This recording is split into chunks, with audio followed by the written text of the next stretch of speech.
सर्वधर्मस्थापकत्वं सर्वधर्मस्वरूपकः आचार्याणां महाचार्यो Ramakrishnaaya te namaha. O establisher of all the faiths, embodiment of all the religions, the greatest teacher among all the teachers, O Sri Ramakrishna, my salutations to you. Namaste, Pranam.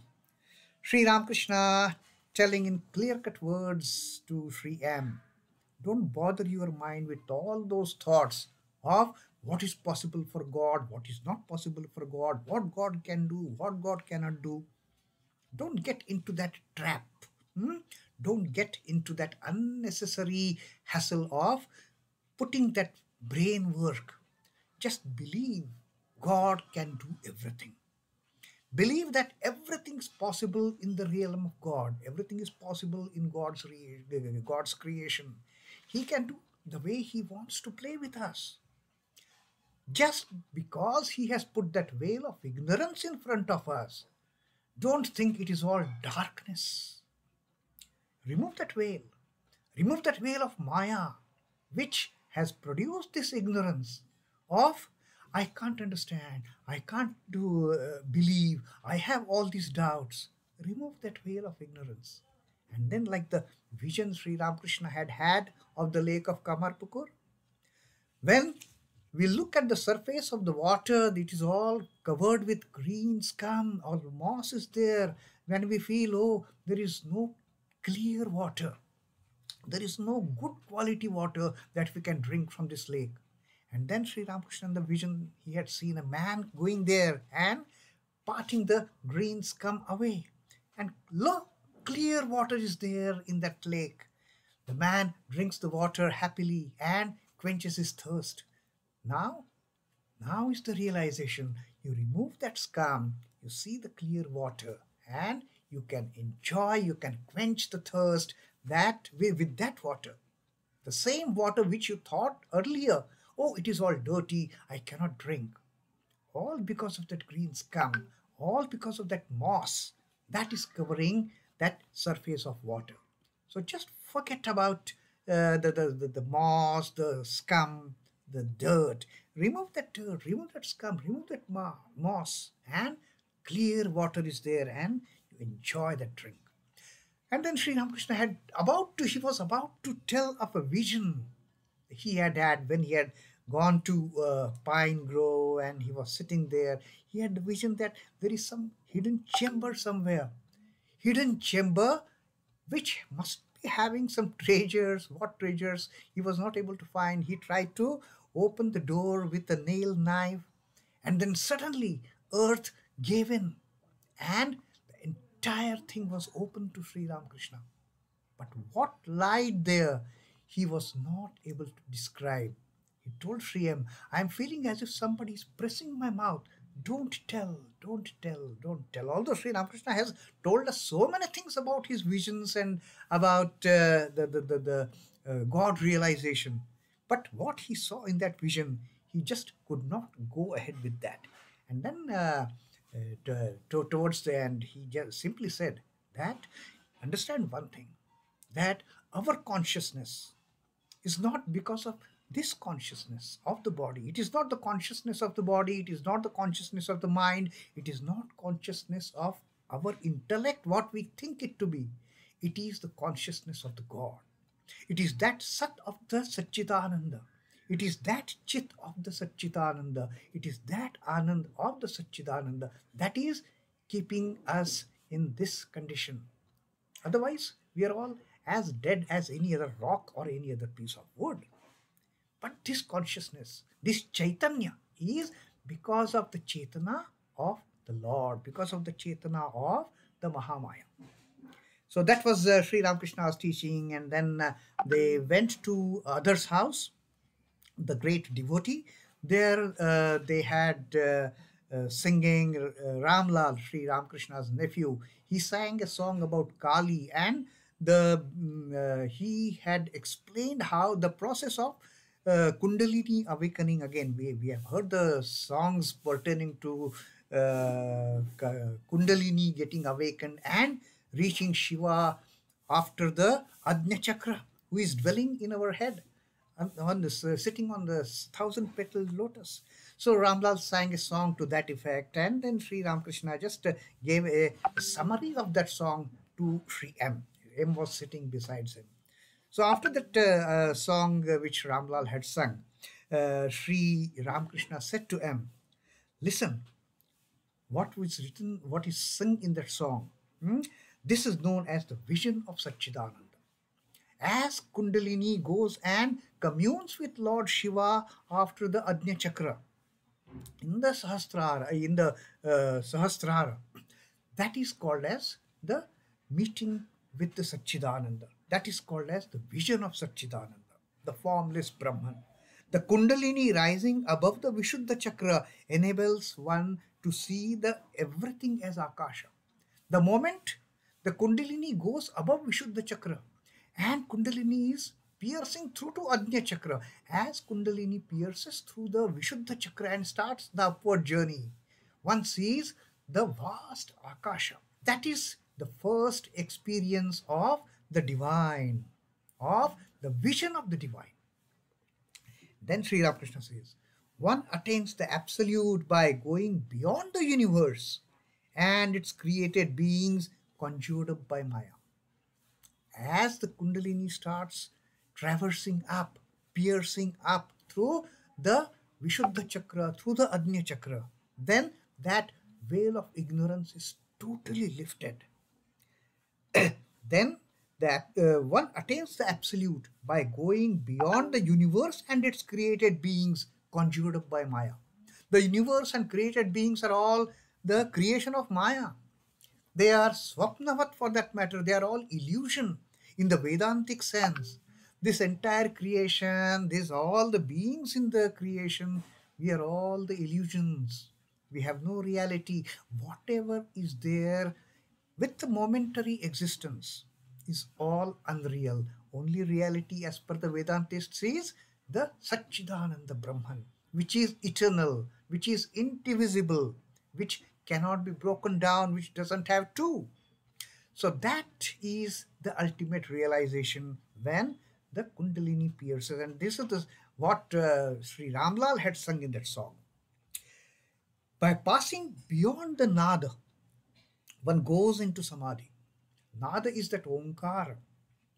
As Kundalini starts proceeding towards Sahasrara and beyond Sahasrara, that is the crossing over beyond the Nada, then even the Omkara vanishes.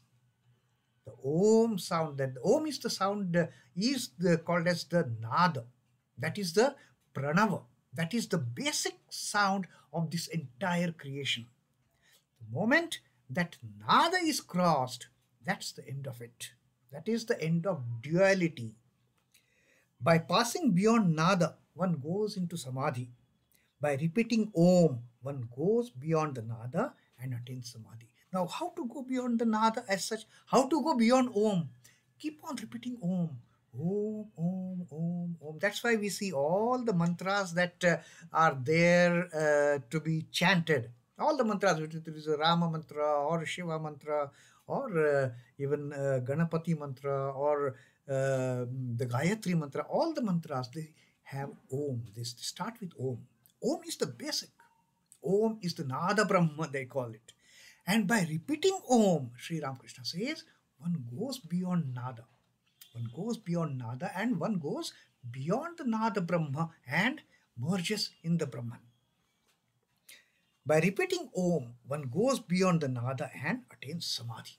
So that was the gist of the song Sri Ramakrishna explained to Sri M. And then they had nice refreshments at others' place. From there, they went to another devotee by name Jadu Malik. And there also at Jadu Malik's place, Sri Ramakrishna himself, he sang a song on Mother.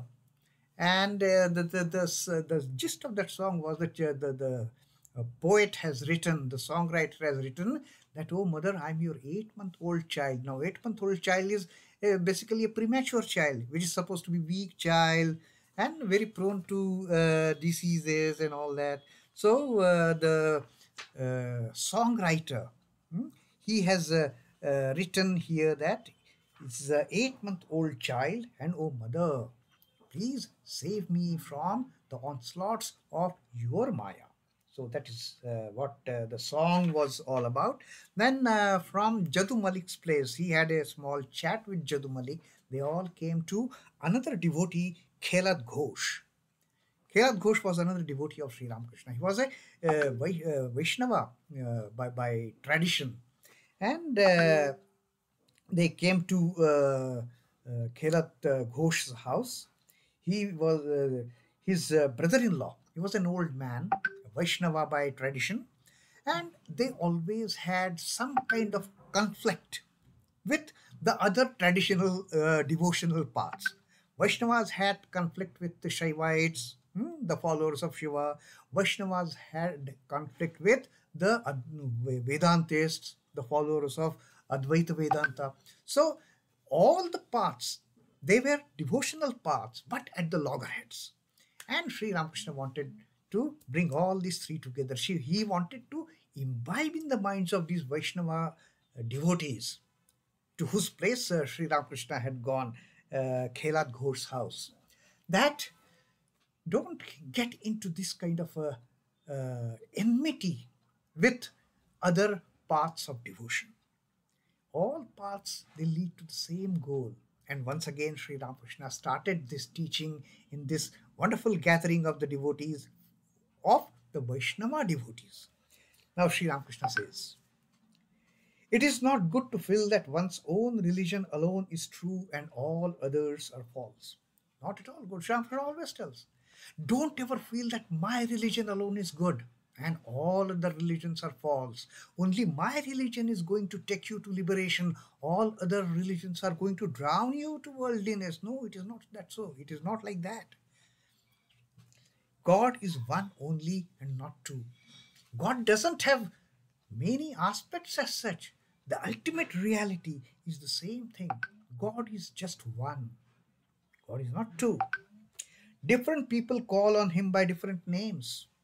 People call him by different names. As per their faith, they choose their path. But it is not that only their path is right. Other paths are also right. Now, some call him as Allah. Some call him as God. Others call him as Krishna, Śiva, Brahman. So many names God has. How can you limit that limitless God with just 1, 2, 3, 4, 5, 6, 7, 8, 9, 10 names? Infinite names are his. God has infinite existence. God has infinite names. God has infinite forms, as well as God is formless. God is the wonder of all wonders. It is like water in a lake. Now Sri Ramakrishna gives a very practical example here. It is like water in a lake. Some drink it at one place and call it jal. At one part of the lake, people go there, drink water, and somebody asks him, what have you been drinking? Oh, I have drunk jal. Maine jal piya hai. The Hindus call it, others at another place call it pani. Other group of people is on the other bank of that lake, and they ask him, what are you drinking? Oh, I am drinking pani. Hum pani pi rahe hain. And still others in the third place, they call it water. Oh, we are drinking water. At fourth place, they will call, oh, I am having aqua. So content is same. It is being called as a jal, as pani, as water, as aqua. A chemistry student will call it H2O. Material is same. It is the same product called by so many different names at different places of that one single lake. Hindus call it jal, Christians call it water, the Mussalmans call it pani, but it is one and the same thing. Can you deny the fact that the product which is called as jal is not pani, or it is not water, or it is not aqua, or it is not H2O? It is one and the same thing. Nobody can deny the ultimate reality. Ultimate reality is one. We may call it by so many different names. Opinions are paths. And each religion is only a path leading to God, as rivers come from different directions and ultimately become one in ocean. Now, this is another example Sri Ramakrishna has given for all these different paths towards the realization. Don't think only your path is true. All the rivers, ultimately, they come together in forming that single ocean. It might be Yamuna, it might be Brahmaputra, it might be Ganga, it might be Saraswati. Saraswati is anyway now gone. It might be any river for that matter. So many different rivers, they all merge, come together to form the same ocean. Even within the ocean, we have an Arabic Sea, we have the Bay of Bengal, and ultimately the whole entity becomes one as the Indian Ocean. And you think even from the larger perspective, all the oceans then are connected with the same water body. All these oceans, they are same water body. All the rivers, not only in this country, all the rivers in all the countries, they all come together in forming that Mahasagar, in the great mighty ocean. That is what happens with all the paths which are taking us towards God.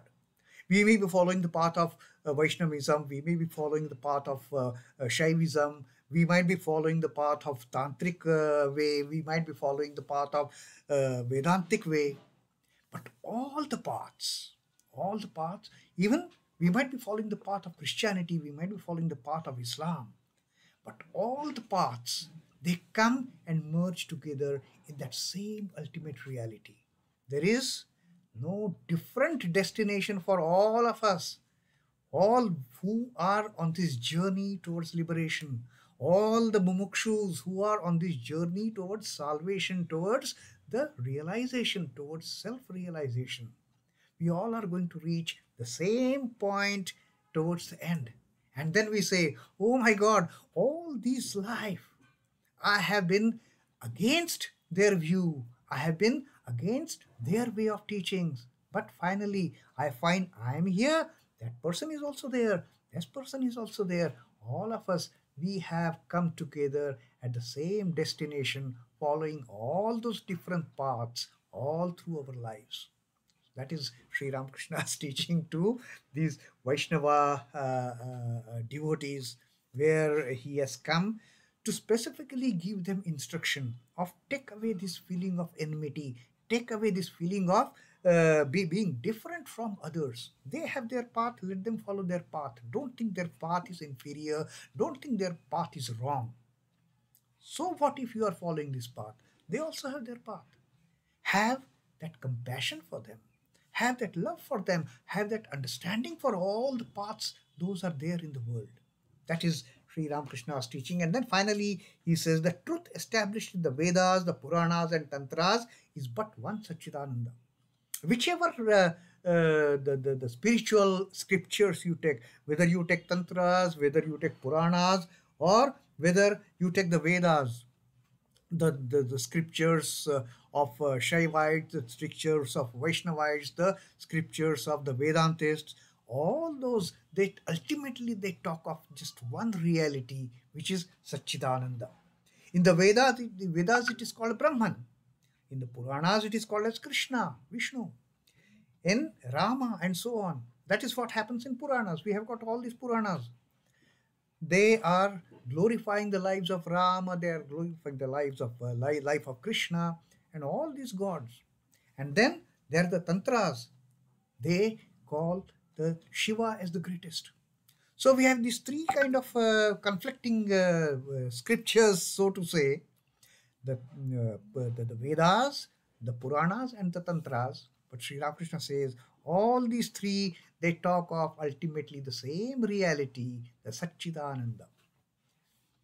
Vedas might be talking it in terms of Brahman, the absolute Satchidananda Brahman.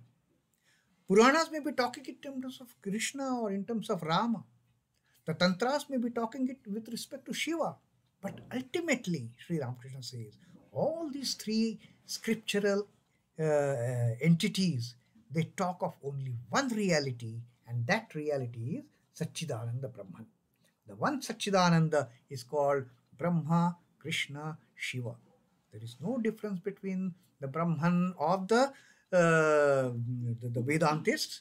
There is no difference between Brahman of the Vedantists, the Krishna of the Puranists, and the Shiva of the Tantrics. There is no difference at all. They are all one Satchidananda. So don't have enmity towards any other path of spiritual liberation. Om Namah Shri Bhagavate Ramakrishnaaya. Sri Ramakrishna Arpanamastu. Jai Thakur, Jai Guru, Jai Swamiji.